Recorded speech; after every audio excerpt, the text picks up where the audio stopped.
Obi-Wan Kenobi was amongst the greatest lightsaber duelists by the end of the Clone Wars era, a master of Surisu, as Mace Windu told him. His early achievement of defeating Darth Maul on the surface of Naboo might seem like his greatest victory, but that was only the beginning of Kenobi's achievements with the weapon.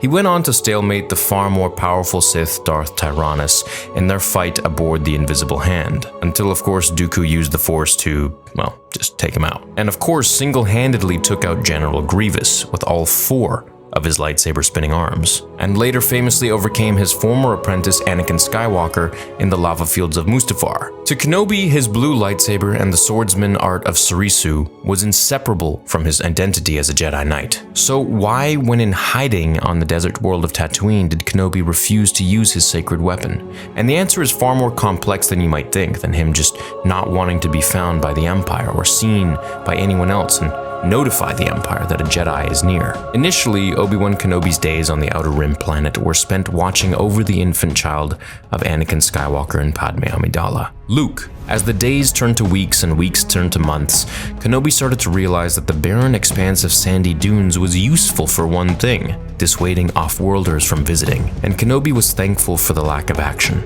This boring region of the slice would allow Owen and Beru to raise Luke without the prying eyes of Imperial spies or Inquisitors. But Kenobi wasn't without his paranoia. He was well aware of the heights he once reached as a general in the Grand Army of the Republic. Even on the Outer Rim, it wouldn't be unlikely for a passing smuggler to recognize Kenobi's piercing blue eyes, even beneath the layer of sand and salt crust that often caked the Jedi's face. So Kenobi created a series of rules, a pattern of habits, that would help him avoid detection on Tatooine. Not for the sake of his own survival, but so that Luke Skywalker would never be found by the Inquisitors. After all, one former Sith Lord would manage to track down Kenobi to the dunes of Tatooine during his time in Hermitage, this of course being Darth Maul. During their brief encounter, Maul was able to cunningly deduce why Kenobi was on the planet in the first place. But of course, Maul was pretty brilliant, and Inquisitors, not so much. Now, if we're to compare Maul to Vader and Palpatine, then he's definitely not as intelligent. However, compared to other dark side users, Sith acolytes we could say, I think he was definitely pretty smart. If former Jedi Knight Anakin Skywalker ever received reports of Obi-Wan on Tatooine, it would only take him a short while to realize that his former master was there protecting something. Maybe that's his son. As part of Kenobi's rules, he never used the Force, or at least tried to avoid using it. There were brief moments when Kenobi truly had no choice, like the time Jabba's Weequay thugs turned their guns on the innocent civilians at a nearby farmer's market, and the wizened master had to reach into the Force to protect the locals. But those moments were very rare. And actually, since Kenobi soon realized that Tatooine was a rough, lawless Outer Rim rock, he kind of began to avoid human settlements altogether. Instead, he would pass his time in isolation or with the short, brown-cloaked Jawas who would glide up and down the dunes in their towering sandcrawlers. Something that would keep him in shape was he actually fought Tusken Raiders hand-to-hand. Well, them with their weapons and gaffy sticks, but him with his hands. He would do this to pass the time and to just keep in shape. Now, perhaps Obi-Wan's most important rule in his time in exile was to never use his lightsaber. The blue plasma weapon was as iconic as the rust-colored Hutt barges that sailed along the horizon every night. One brief glimpse at that blade would be enough to send every bounty hunter in Mos Eisley into a frenzy, since Jedi and their weapons could fetch such exorbitant prices, and it wouldn't be long until Vader would arrive aboard his customized TIE fighter. Just like his use of the Force, Kenobi's few times using his lightsaber on Tatooine were in only the most extreme circumstances. Like of course the day Black Krrsantan dangled Uncle Owen off the side of a cliff and nearly killed the only father figure that Luke had known. But Obi-Wan's refusal to click that little button on the side of his lightsaber hilt wasn't just for Luke's sake, there was something more. The Graying Jedi realized that the years of battle and war had taken a toll on his true path. Often, while reaching out to his former master Qui-Gon Jinn through the Force, and this of course is in Legends, Kenobi commented on just how strange his life as a general had been. and in the cool nights of Tatooine, when the only audible sound was the hoarse-voiced roars of passing Tusken Raiders. Kenobi even wondered if participating in the war was the right choice at all. As the years passed and his own skills in combat deteriorated, Kenobi lamented that he was no longer the fast, cunning Sarisu master he had been in his youth, but at the same time, he wondered if the boring life of a hermit on Tatooine wasn't more fitting of a master of the Order. Now, obviously something I really want to see in the Kenobi show is Obi-Wan, using his blue lightsaber once again.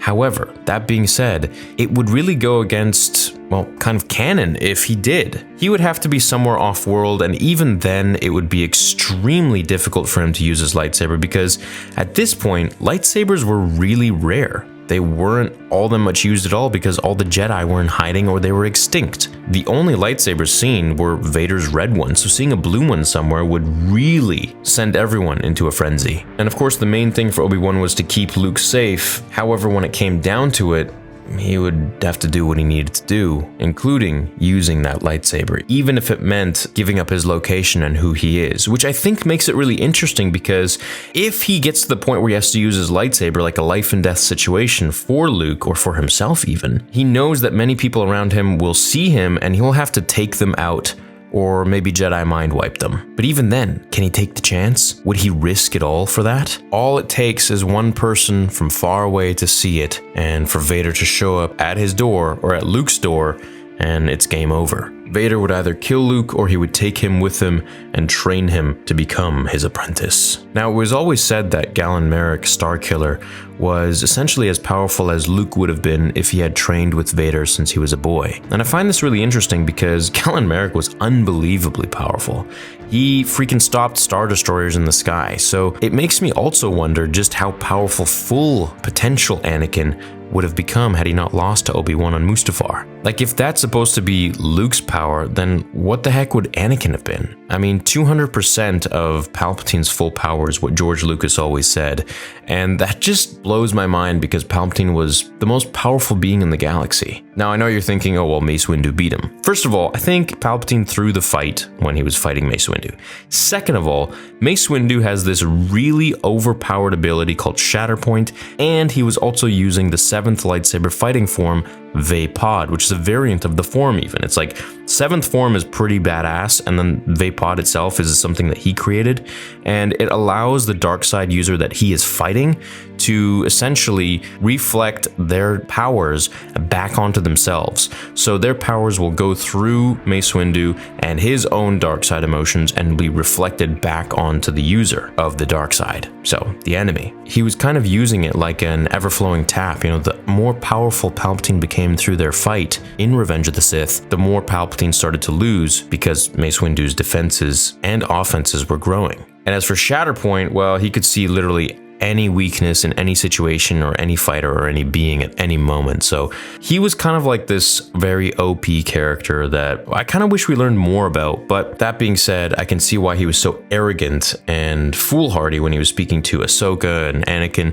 because he probably felt like he was the chosen one or something like that. But anyways, now I'm starting to digress. I hope you guys enjoyed this video and it gave you a little bit of insight on Kenobi and what we can expect from the Kenobi show. I'm extremely excited for the show. I can't wait to do the watch parties with you guys and the breakdowns and all the videos to come, and to just kind of dive into the prequel world once again, because it's prominent now. It's actually happening. A moment like this hasn't come by since Revenge of the Sith for me, so you can imagine how excited I am. The little kid in me is he's alive again. He's coming out. So anyways, love you guys. Have a great rest of your day, and I'll see you in the next episode of Star Wars Theory. Until then, the Force will be with you.